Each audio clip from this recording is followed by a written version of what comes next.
भाई बहन का वो रिश्ता जिसको बचाने के लिए भाई किसी की जान ले सकता है और जान दे भी सकता है। घर में चोरी करने आए चोर बहन और बीबी के साथ दुष्कर्म किया और बहन की मौत की घाट उतार दिया। जब भाई को इस दोषी मिला तो भाई ने दोषी की हत्या कर दी। नमस्कार, मैं आकाश राजभर और आप देख रहे हैं डीआर न्यूज 9।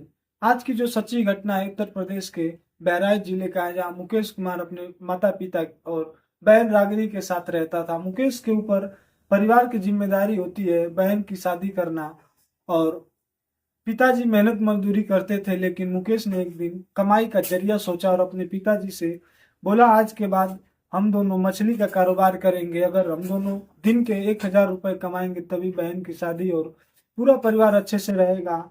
आपको बाहर मजदूरी करने जाने की जरूरत नहीं है। मुकेश उस दिन से मछली काटना शुरू कर दिया और मछली का कारोबार अच्छा चलने लगा। मुकेश की कमाई होने लगी। तभी एक दिन मुकेश के पिताजी और उसके बहन रागिनी बोलते हैं कि तुम शादी कर लो। मुकेश तैयार हो जाता है और मुकेश की शादी होती है नेहा नाम की लड़की से।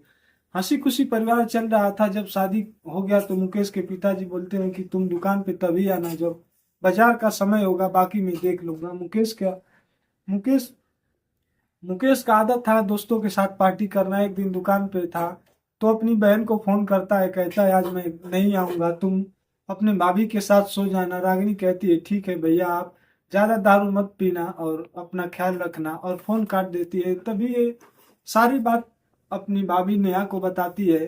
तब नेहा मुकेश को फोन लगाती है, बोलती है आपका ये हर दूसरे तीसरे दिन का काम है पार्टी करना, आज आप रात को आओगे तो मैं दरवाजा नहीं खोलूंगी। मुकेश बोलता है ठीक है, मैं सुबह आऊंगा, ये बोल के चला जाता है। नेहा और रागिनी खाना पीना खाती है, सोने चली जाती है। रात को करीब 12 बज रहे थे। घर के पीछे से दीवार का ईंट निकाल के कुछ चोर, जो करीब 6-7 थे, और वो अंदर आते हैं। चारों चोरी के मंसूबे से अंदर आते हैं। घर में मुकेश के माता पिता बाहर सोए होते हैं और ढूंढने लगते हैं। गहना पैसा था जो भी लेकर जाने वाले थे। तब तक नजर चली गई मुकेश के कमरे में, जहां रागिनी और नेहा सो रही थी।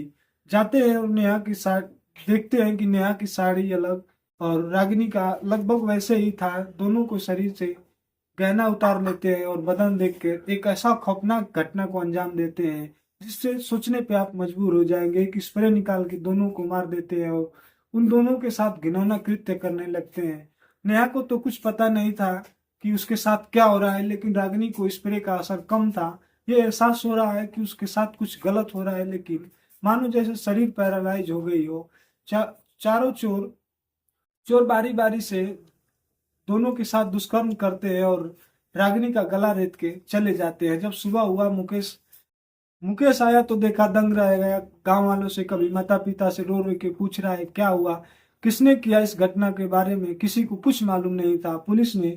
पुलिस को सूचना दी जाती है। पुलिस आती है, रागिनी को डेड बॉडी को पोस्टमार्टम के लिए भेज दी जाती है।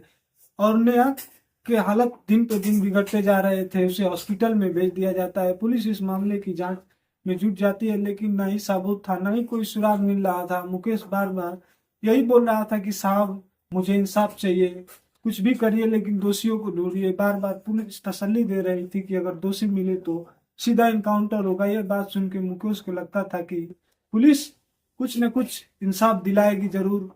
इधर हॉस्पिटल में नेहा को होश आता है, पूछताछ हुआ, लेकिन नेहा को बस इतना पता था कि करीब 6-7 लोग थे, मुंह पे मास्क लगाए हुए थे, जेब से कुछ स्प्रे निकाले और मुंह पे मार दिए।